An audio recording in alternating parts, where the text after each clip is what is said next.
Hey, what's up guys? Jason Wheeler here, WMD Customs. It is New Year's Day, but today what I'm going to do is just going to show you guys my rod wrapping setup.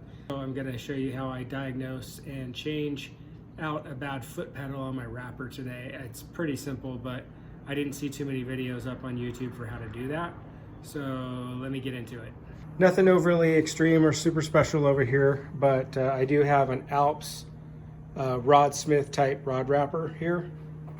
It's actually the second rod wrapping tray I ever had. The first one I ever had was a power wrap that I started with like around maybe 1991 or 92.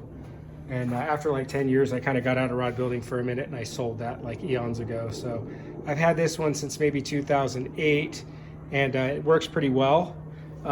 This ALPS chuck upgrade is definitely the way to go. The little plastic chuck that they have on their stock is this is a superior product to that. So but yeah, also these little silicone wheel covers, whatever you call them, I'm not even sure what you call them, they're just O-rings, and I found those on eBay for pretty cheap. These are better than the black plastic rubber ones that come on their stock.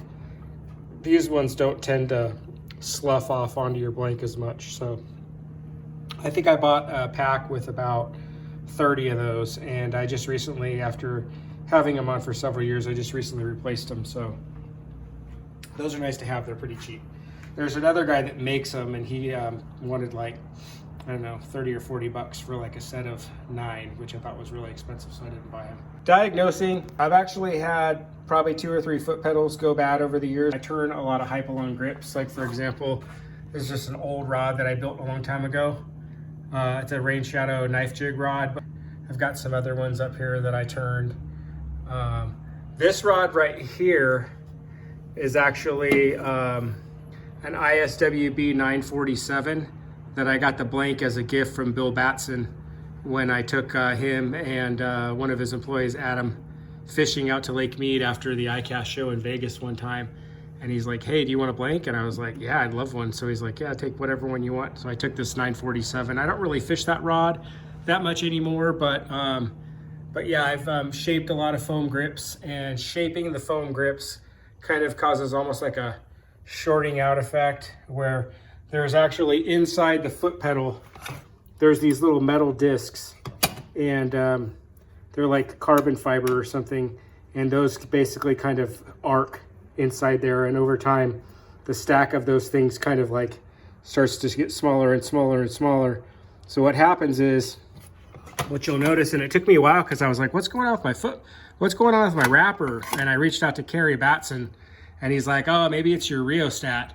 But it's not the rheostat, because I'll show you. I was having a problem with my wrapper. It was real punchy and jumpy. Like, so you have this rheostat right here. This is like a power control. So you can see, you can go high or low. Right now I'm pushing consistently on the foot pedal, and as you can see, like,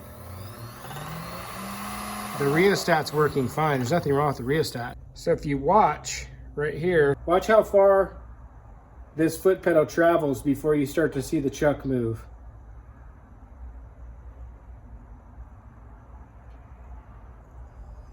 It goes all the way to here before that chuck starts to move. So what's happening is, inside here you have this stack of these carbon washers in here, and from all of the turning of foam grips that I've done over the years, it's just basically depleted that stack smaller and smaller. So you're not having like metal to metal contact as soon as you push the button. It should be like right here, you should already be getting some movement. But if you look, it's all the way there, almost to the bottom. Goes from here, and it doesn't kick in till almost at the bottom of it. This thing was either too fast or too slow.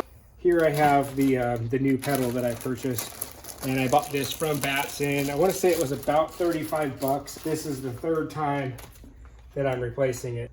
It's basically the same product. The pedal cord switches in here. I'm going to show you how to install this. So the first thing that you want to do is unplug your power cable. Is you have 3 screws right here. The rheostat is countersunk into this little cover, and then also this little cover plate is what the motor and the dryer motor all mounts into. There's a little board under there for the rheostat, and I suppose this switch is like a board also. Okay, so what you have here is you have the 2 cables. This is the one that has the plug on it that goes into the wall, which is right there on the floor. You have this side of the wire going into this little mount right here, and then you have the other half that is with a bell cap going into paired together with a wire from that rheostat. They have the new pedal right here, the wires for it. I'm gonna put this clip right here on one end. Hopefully this gives you the gist of what I'm doing, but basically I'm just connecting this one here. I've already disconnected this one, so I'm going to cut this off just so I can pull it out. That's trash. And then on this side, that bell connector is going to be trash. Pull this out of this little grommet here. And then this is the old pedal. So this, unfortunately, is going to be garbage now. So I'm just going to use a butt connector. That should work just fine. It's the same concept. The only difference is this will be in line, which is totally fine. It's, truth be told, it's probably better.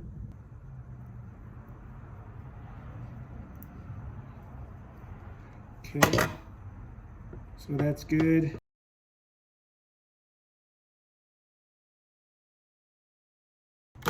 They work. This I've already done. I'm going to go ahead and slip this back through this grommet. I'll put that one first. This piece to slide through should go. Yeah, so now that's through. I'm going to go ahead and connect this butt connector, I should say.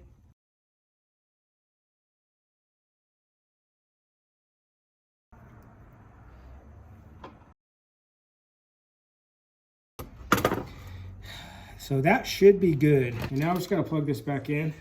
Here's the drive on the motor. If you look,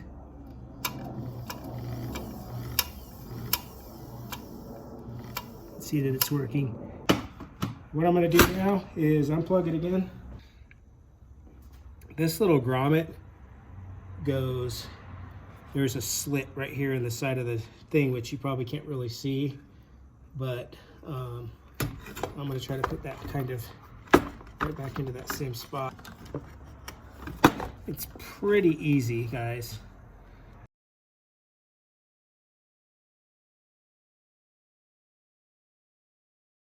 Let's see here. Word of advice on these dryer motors. The first time I ever had a wrapper was my old power wrapper, and it had a single directional motor went, and it clockwise.